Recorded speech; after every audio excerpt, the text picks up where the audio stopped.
কি ভাবছো আজকে কোথায় যাচ্ছি?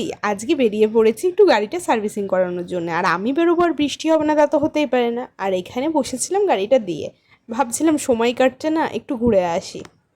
তাই আমরা চলে গেছিলাম মলে কিছু কেনাকাটি করতে। আর মলে আসলে ইচ্ছে করে জামা কাপড় কিনতে, কিন্তু এইবার কোনো জামা কাপড় কিনিনি, কিন্তু গ্রসারি আইটেম তো নিতে হবে। আর গ্রসারির থেকে সব মুখরোচক খাবারগুলো বেছে বেছে নেব। আর কেন জানি না বিয়ের পর থেকে এইসব জিনিস কেনার প্রতি আমার আগ্রহটা বেড়ে গেছে, আগে এতটা ছিল না।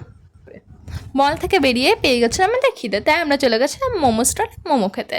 কিন্তু এখানকার মোমোটা অত টেস্টি ছিল না, আর মোমোর সাথে স্যুপও দেয় না, কিন্তু আমাদের স্যুপ ছাড়া আবার চলে না।